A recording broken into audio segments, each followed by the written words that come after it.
Olá, pessoal! Bem-vindo ao meu canal. Hoje eu trago para vocês a análise da empresa AESB3 Brasil, uma empresa que trabalha com geração de energia. Esse vídeo tem por intuito falar para vocês se vale a pena, se está barata e quais são as perspectivas dessa empresa para o futuro. Para você que ainda não me conhece e é novo aqui no canal, eu me chamo Ionara Santos, estou no Instagram com o perfil Ionara KL Santos e tenho uma formação de economista com especialização em gestão financeira e consultoria empresarial. Lá no meu Instagram tem um conteúdo gratuito e bem resumidinho de algumas coisas que pode ser relevante para o seu conhecimento. Então não esquece de dar like e ir lá conferir o meu conteúdo, certo? Outra coisa importante, para ter acesso a mais vídeos como esse, você precisa clicar no sininho para receber as notificações assim que eu colocar no canal. Também se inscrever, que me ajuda bastante a trazer esse tipo de conteúdo gratuito para vocês. E dar o like, porque aí o YouTube entende que meu conteúdo é interessante, é bacana e outras pessoas podem ver também. Que no final você também acaba se beneficiando. Então vamos lá. Que empresa é essa? Eu pontuei aqui 10 pontos relevantes para que você conheça que empresa é essa dentro da Bolsa de Valores. O primeiro ponto que eu coloquei é que ela é a terceira maior companhia privada de geração de energia aqui no Brasil. Então, ela é a terceira maior, tem um potencial enorme e está há muito tempo no mercado. No ponto 5, eu coloquei para vocês que ela foi fundada em 2000, ou seja, há 22 anos atrás, e entrou na ATO, né, da Bolsa de Valores, APO, perdão, em 2001. Ou seja, ela entrou na Bolsa de Valores em 2001. Do tamanho da sua potencialidade, ela já entrou na Bolsa de Valores com grande potencial, certo? No ponto 2, ela representa um pouco mais de 2,2% da capacidade total instalada no Brasil. Então, ela é bem diversificada e ela tem a capacidade muito grande para aqui, para a nossa região. Ela possui 12 grandes usinas hidrelétricas localizadas na região central e noroeste do estado de São Paulo. Isso é muito relevante. O setor e o segmento é energia elétrica e o subsegmento é geração de energia. É interessante a gente pontuar isso, porque dentro da área de energia, dentro do setor de energia, existem três tipos de subsegmentos. São aquelas que geram energia, as que transmitem energia e as que distribuem. Embora as três áreas trabalhem com a questão da energia, elas têm pontos que a gente vai pontuar aqui, que elas fazem toda a diferença mediante ao tipo de crise que pode acontecer, alguns detalhamentos que podem aparecer que faz toda a diferença na hora de você colocar ali o seu dinheiro apostando na empresa, ok? O sexto ponto é que ela tem matrizes 100% renováveis. E você vai entender isso, que ela é reconhecida por isso. É uma empresa que ela é 100%. Ou seja, ela tem ali a simbologia de ser 100% renovável e é referência no mercado de capitais. Então, ela tem um nome a zelar quanto à questão de ser renovável. Os tipos de energia que ela trabalha é os hidroelétricos, a energia eólica e a energia solar. Ou seja, trabalha com energias com fonte de água, vento e sol. Tranquilo? O oitavo ponto é que ela foi destaque no ambiente de investimento da ESG, que é o ambiente social e governança. Isso também é muito relevante. Vocês vão ver que é um ponto fundamental que eu levo em consideração na hora que eu estou analisando uma empresa. E ela está localizada em grandes áreas como São Paulo, Bahia e Rio Grande do Norte. Sua governança corporativa é novo mercado na B3, que o que representa o maior nível de governança corporativa. Dentro da B3, isso é bem revelante quando se trata do intuito governança, certo? Governança, pessoal, é justamente a gestão que cuida dessa empresa. Quem são, o que fazem, como é a relevância, o que está levando para o mercado. Então, isso faz toda a diferença. Afinal, você não investiria em uma empresa que o gerente é um pouco meio que atrapalhado, né? E é isso que a gente veio falar. Bom, eu fiz a análise de balanço patrimonial da empresa. certo? Porque que a gente não vê só a questão da teoria. A gente já viu que a empresa aí tem muita coisa interessante. Eu só pontuei 10 pontos em que ela já trouxe para o mercado, ou seja, ela já tem essas referências, ela já é reconhecida por isso, e são fatos, ok? Mas eu trouxe para vocês uma análise do balanço patrimonial da empresa de 2019 até o primeiro trimestre de 2022, que é, no caso, o último relatório que tem na empresa, certo? Então, a gente vai fazer uma análise de como é que está ocorrendo todos os dados.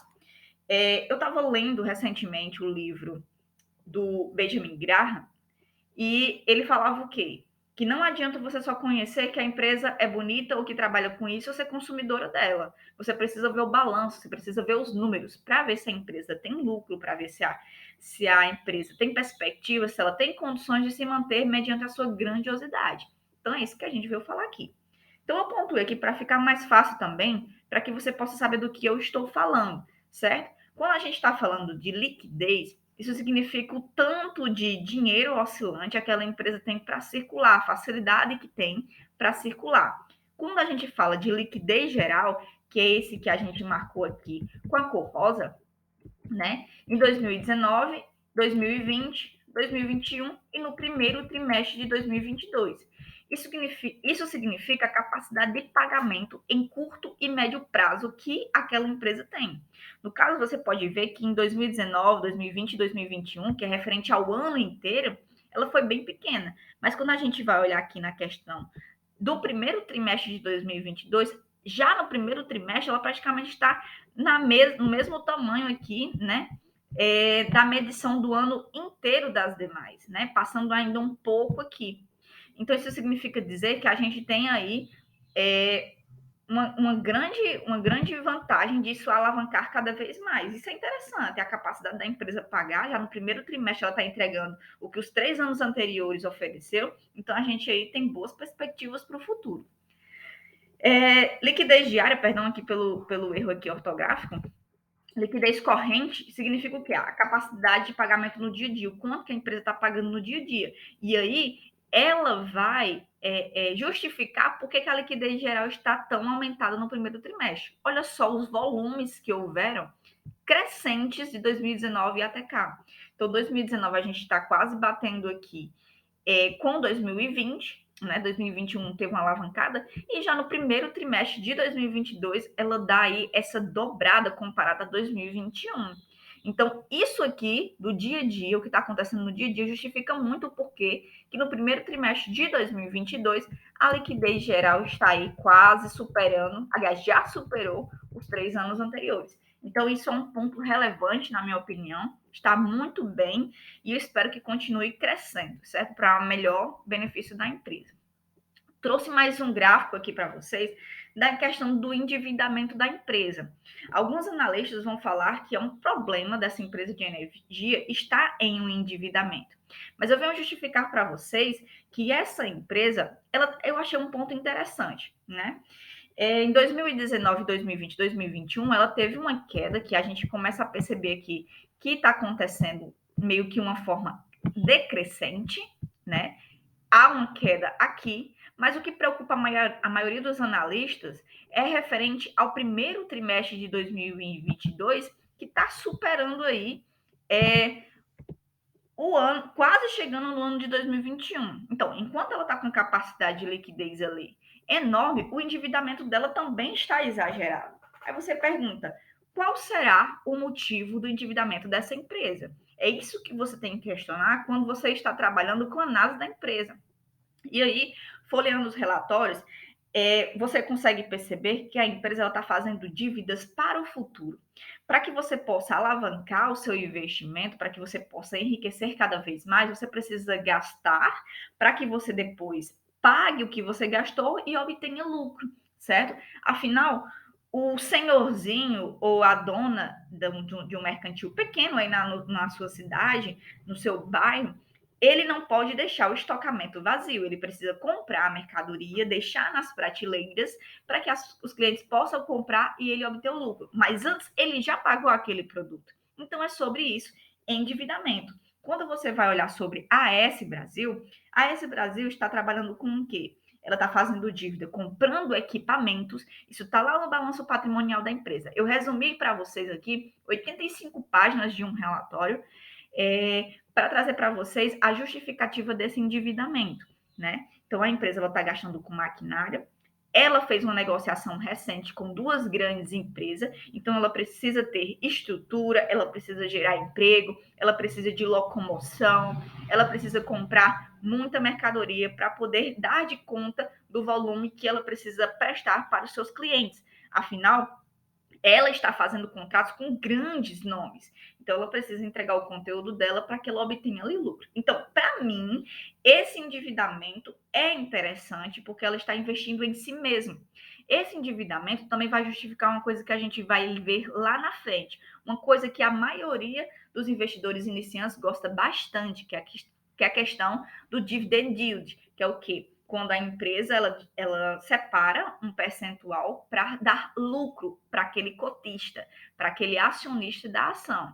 Quando a empresa está com endividamento muito alto, é praticamente uma regra. Endividamento alto significa dizer que o dividend yield vai diminuir ou que ele vai ficar bem inferior, tipo, bem irrelevante.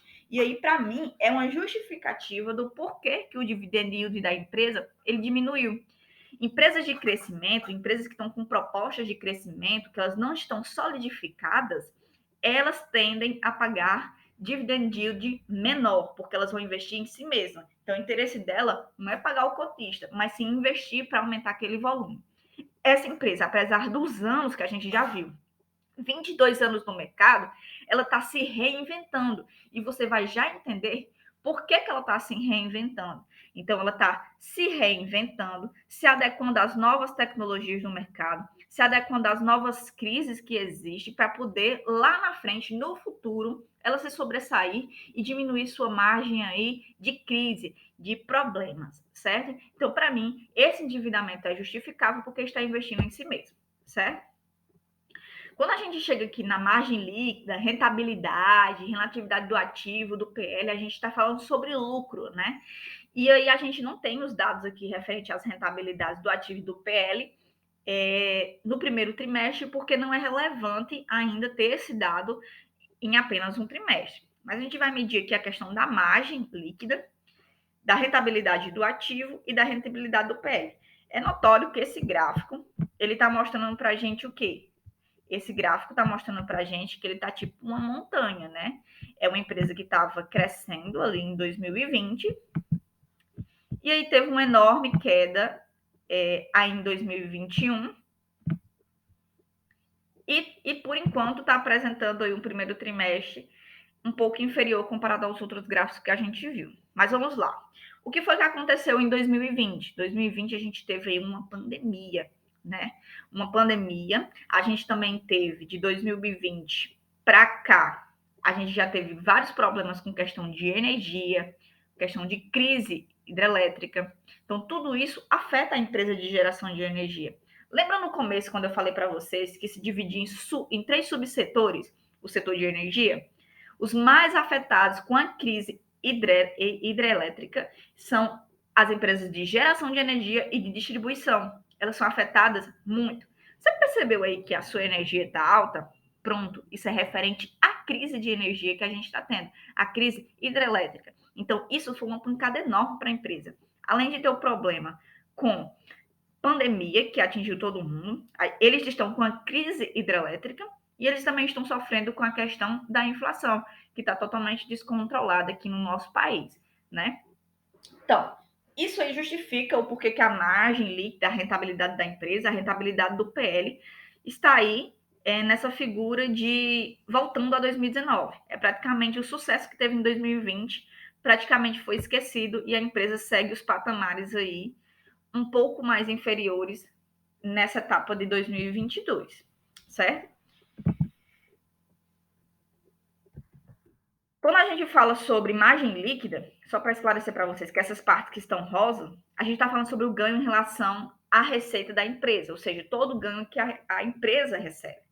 E quando a gente fala sobre rentabilidade do ativo, é em relação aos investimentos que é feito, que é essa parte roxinha. E a rentabilidade do PL são os ganhos dos acionistas, como a gente já falou, a questão do dividend yield, e aí é toda a parte que o acionista ganha com o crescimento da empresa, e a questão de partições com a lucratividade. Para mim, isso ainda para mim é neutro. Nesse lado da posição, eu acho que a empresa ela está se saindo bem. Quando vocês verem os fatos de destaque da empresa, eu acho que ela tem projetos, tem uma boa gestão. Eu acredito que ela vai se recuperar. Então, as minhas perspectivas mediante a isso, para mim, é neutra ainda, porque perspectiva não quer dizer que é fato. Então, a gente vai precisar ver se vai se concretizar para que a gente possa ver aí o retorno referente ao balanço patrimonial. E aí, como eu prometi para vocês, eu trago aí o histórico dos dividendos, né? Onde de 2010 até 2014 a empresa era uma ótima pagadora, mas aí em 2015 até 2021 ela se tornou uma pagadora muito ruim de dividendos. Dividendos é o que eu falei para vocês, é a partição do lucro da empresa. A empresa só pode fazer isso quando a empresa está solidificada. E como eu falei para vocês, a empresa está se reinventando, ela está reinvestindo em si mesma. E aí ela deixa de pagar muito dividend yield, né? Vale lembrar também que antes a empresa ela tinha uma parceria e até o nome aqui dela na Bolsa de Valores era diferente, né? Antes ela trabalhava aí com outros tipos de parceria, só que agora ela só tem na Bolsa de Valores ela só tem a cotação aí de ações ordinárias, né? No caso, só essas que terminam com 3 no final, elas não têm aquelas com o 4, né? Como você já deve conhecer. Se você não conhece, você precisa conhecer qual a diferença de uma empresa que termina com 3, uma empresa que termina com 4 e uma empresa que termina com 11. Eu ainda vou explicar aqui no canal. Eu espero que você permaneça aqui, que deixe o seu like. Se está gostando até aqui, não esquece de fazer isso. De se inscrever no canal e também de clicar no sininho aí para que você receba as notificações. Porque quando eu for explicar como é que você identifica tipos de ações, você já vai receber em primeira mão esse resultado, certo? E aí vamos para os destaques da empresa, né?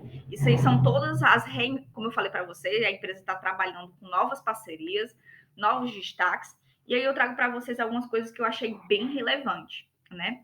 O primeiro passo aí é a assinatura aí de 50 unidades de produção energética, né?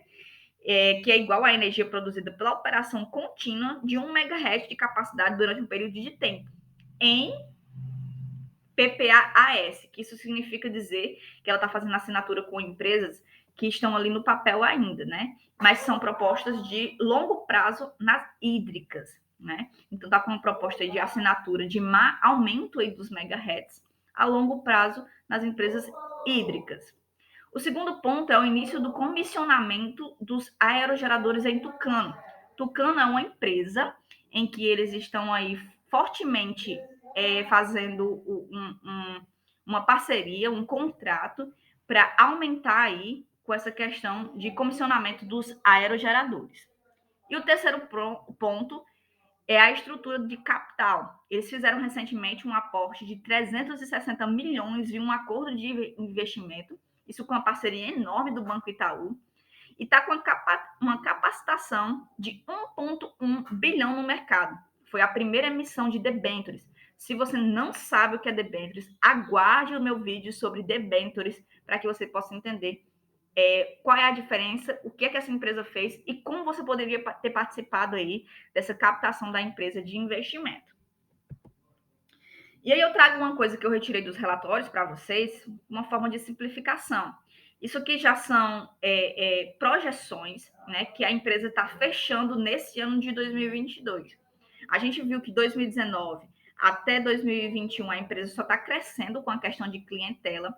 E até abril de 2022, ela já tinha aí 45 clientes fechados. Estava em estados e cidades, 19 estados e 133 cidades, com 387 unidades consumidoras, né? E uma venda aí de 38,3 de megahertz acumulado, né?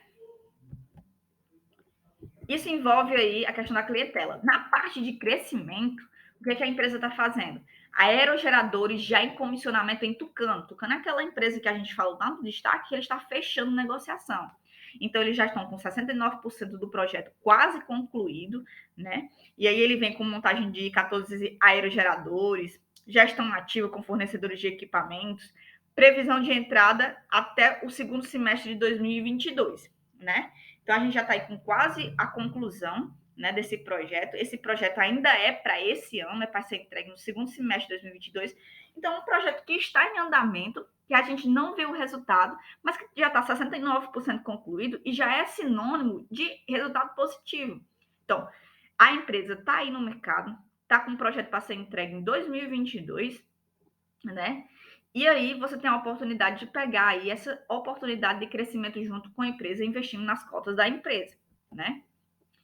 Ainda sobre os crescimentos, eles fizeram os PPAs de 2023 a 2023 a 2044 contratados com clientes de primeira linha, né? Com duração média de 18,5 anos, ou seja, gente, isso é muito relevante. A empresa está fechando um contrato com a empresa de 2023 a 2044. É um longo prazo.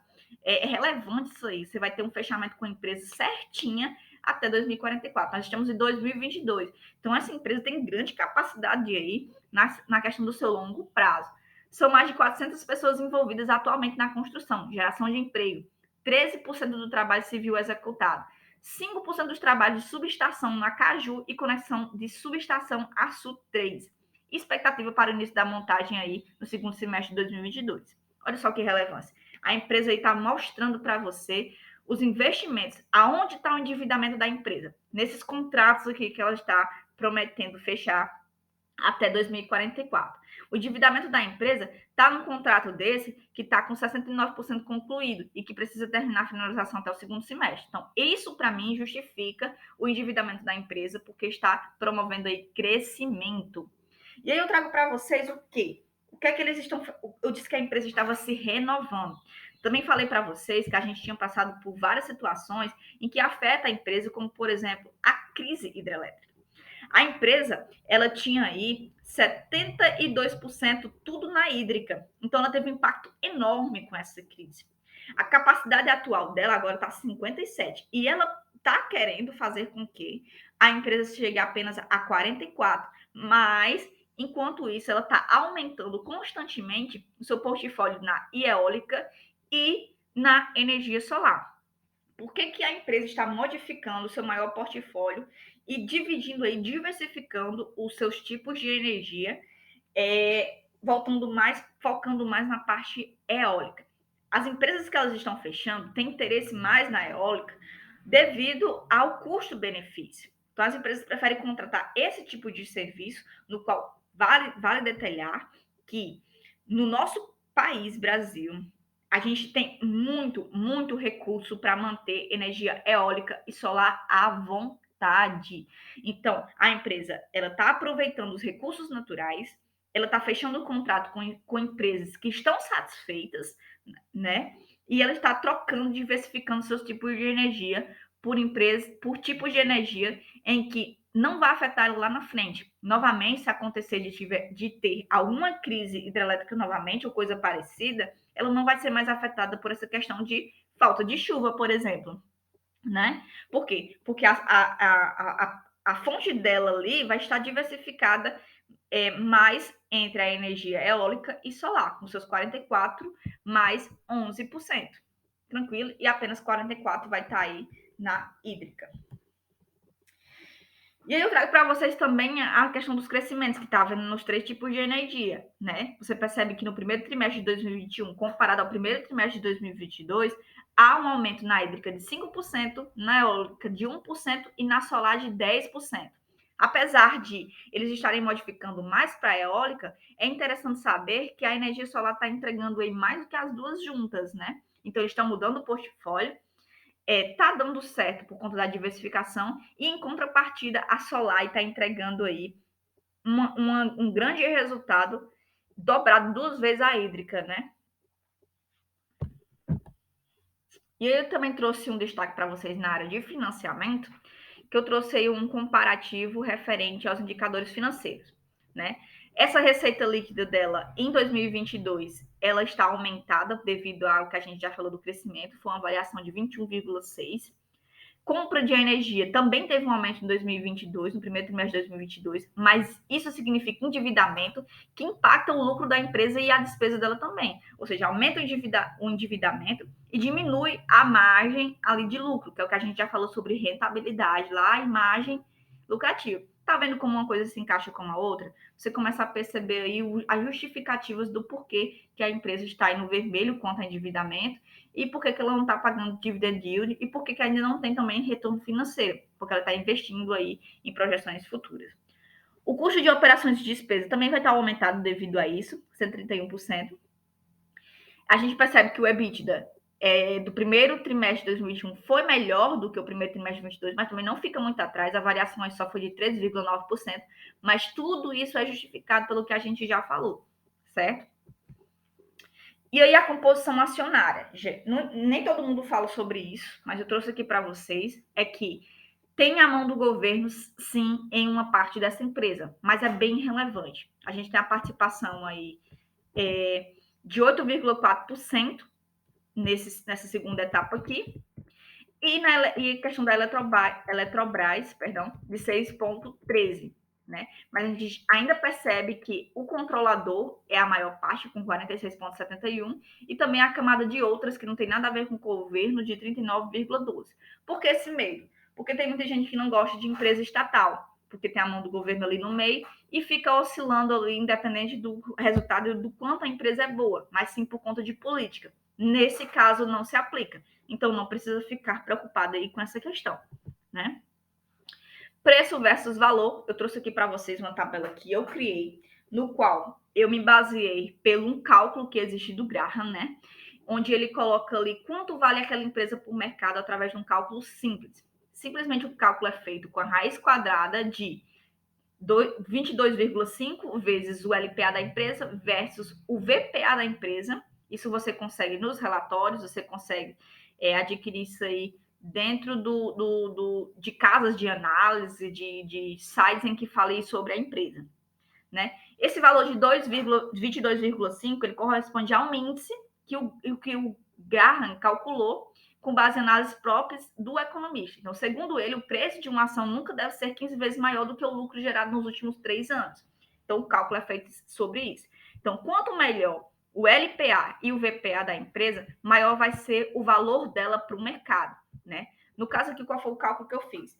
Eu fiz hoje, dia 13 de 7 de 2022, a empresa está valendo 10,65. A cota da empresa lá na Bolsa de Valores está valendo exatamente 10,65 reais. Isso mesmo. O LPA da empresa é 0,98 e o VPA é 6,63. Quando a gente faz o cálculo, o que acontece? Significa dizer que o valor intrínseco da empresa ele vale 12,09. Então, quer dizer que ainda tem espaço para crescer. E com tudo isso que a empresa tem para entregar, ela está valendo 19,65 hoje, mas se tudo der certo com essas projeções que a gente viu, a probabilidade dela bater 12,09 é muito grande, porque ela está com muita coisa muito concluída aí e muito contrato para 2044. A questão é, nós não estamos falando de uma coisa que você vai receber dinheiro num piscar de olhos. Não estamos falando sobre isso. Estamos falando de uma empresa em que ela tem uma demanda, em que ela precisa entregar e que ela precisa também ser acompanhada. Então, isso leva tempo, como eu falei, contratos até 2044, então precisa ter muita paciência. O que é que eu indico para você? Se você for comprar essa empresa, porque esse vídeo não é recomendação de compra ou de venda para ninguém, eu estou mostrando para você o valor atual que a empresa está e o valor intrínseco que o mercado está dando para ela, referente a dois índices, que é o LPA e o VPA, indicadores financeiros, né? E aí pode dar tudo errado e simplesmente a empresa perder o seu valor, mas pode dar tudo certo e ela chegar a esse valor ou ultrapassar. Isso aí vai depender do que você acha, de como você analisa e se você vai apostar nessa empresa ou não e colocar o seu dinheiro. Isso aí é você com você mesmo. O investidor é o total responsável pelos seus investimentos, independente do vídeo que ele veja, né? Mas eu fiz um cálculo aqui. Se você comprar uma ação dessa de 10,65, se ela baixa de 12,9, você vai ter um ganho em percentual de 13,52. Agora imagine você fazendo seus aportes semanais, mensais, até chegar aí nesse ano de 2044 e até bater nesse valor de de 12,09, ou então você ficar aportando aí até ele ultrapassar esse valor. A margem é totalmente diferente, é muito maior. Como eu falei, isso aqui foi um cálculo que eu fiz baseado em um indicador, que é o cálculo de Graham. Mas o Banco Safra fala que ele fez a análise também da ASB3 e ele exibe que, diante de tudo que foi falado sobre as perspectivas e a aposta da grandiosidade da empresa, essa empresa pode valer 15,50. E aí, se ela chega nesse patamar e você tem que comprar apenas uma ação dessa empresa, você vai ter uma valorização com uma cota de 45,5% de ganho. Isso é muito bom. Então, são duas possibilidades.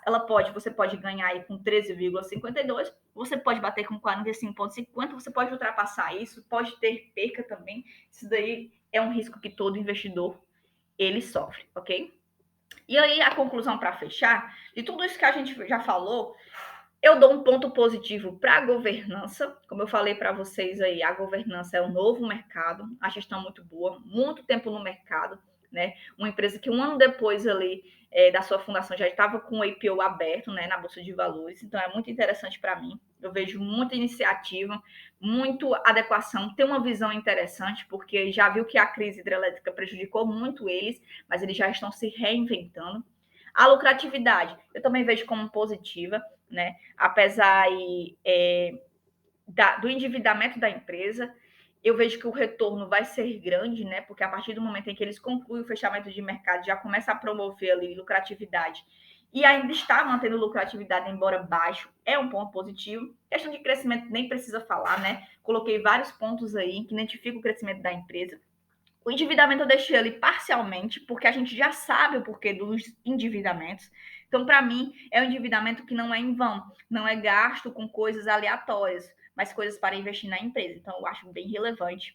E o dividend yield, né, que são os dividendos, eu vou colocar como negativo, porque a gente sabe que não vai ter. Enquanto a empresa ela não obter seus lucros lá na frente, a longo prazo, os dividend yields, infelizmente, não vão ser pagos com constâncias. Não vai ser pago aí com tanta facilidade. Vai ser depois que houver resultado e a empresa estiver solidificada nos seus resultados. Então, dou 4 estrelinhas aí para essa empresa. Então, gratidão a você que chegou até aqui. Dá uma conferida no meu canal, dá uma conferida no meu conteúdo, dá um like aí, me ajuda a alcançar mais pessoas com esse conteúdo, para que outras pessoas possam se beneficiar também e acabar aí adquirindo conhecimento. Espero que você tenha gostado. Forte abraço e até a próxima.